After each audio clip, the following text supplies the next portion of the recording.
ఈసారి దేవుని గడప కడపలో మహానాడు నిర్వహిస్తున్నామని టీడీపీ జాతీయ అధ్యక్షుడు ముఖ్యమంత్రి నారా చంద్రబాబు నాయుడు తెలిపారు. ఈసారి మహానాడు చరిత్ర సృష్టించబోతుందని ఆయన స్పష్టం చేశారు. కడప మహానగర వేదికగా మంగళవారం మహానాడు ప్రారంభమైంది. ఈ సందర్భంగా ఈ సభలో పార్టీ అధ్యక్షుడు సీఎం నారా చంద్రబాబు నాయుడు మాట్లాడుతూ ఉమ్మడి కడప జిల్లాలో మొత్తం 10 అసెంబ్లీ స్థానాలకు గాను 7 చోట్ల తెలుగుదేశం పార్టీ గెలిచిందన్నారు. ఈసారి మరింత కష్టపడి మొత్తం 10 స్థానాలు గెలవాలని ఈ సందర్భంగా పార్టీ కేడర్కు ఆయన సూచించారు. కార్యకర్తల పోరాటం వల్లే పార్టీ అధికారంలోకి వచ్చిందన్నారు. ఎత్తిన జెండా దించకుండా కార్యకర్తలు పోరాటం చేశారని ఈ సందర్భంగా ఆయన గుర్తు చేశారు. గత ప్రభుత్వ హయాంలో ప్రశ్నించే గొంతులను నొక్కారని పేర్కొన్నారు. ఫలితమేనని చెప్పి నేను మీకు తెలియజేస్తున్నా. ఈ రోజు నేను ఒకే ఒక విషయం మిమ్మల్ని అందరినీ కోరుతున్నాను. మనందరం కూడా రాజకీయ పాఠశాలలో అనునిత్యం విద్యార్థులమే. నేను కూడా అనేక సార్లు చెప్పాను, నేను నిత్య విద్యార్థిగా ఉంటా, ప్రతిరోజు నేర్చుకుంటా, నేర్చుకున్నది ప్రజలకు ఉపయోగపడితే దాన్ని ఆచరించే బాధ్యత నేను తీసుకుంటానని అనునిత్యం చెప్తున్నా. ఈరోజు ఇక్కడ మిమ్మల్ని చూశాను, చాలా ఆనందంగా ఉంది. ఉదయం నుంచి మీ ఉత్సాహం చూస్తే వర్షాలు పడుతున్నాయి. చాలామంది అనుకున్నారు ఎట్లొస్తారంటే మీ దృఢ సంకల్పం వర్షం పడినా వరదలు వచ్చినా ఏం జరిగినా మహానాడు జయప్రదం చేయాలని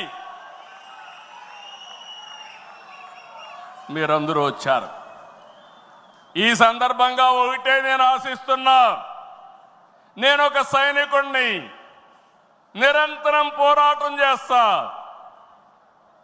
నా శక్తి, నా ఆయుధాలు మీరే.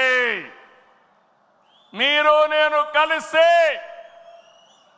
ఇంకా అద్దు ఉండదు, ఆకాశమే అద్దుగా ఏ పనైనా చేయగలుగుతాం. సిద్ధమా అని మిమ్మల్ని అడుగుతున్నా.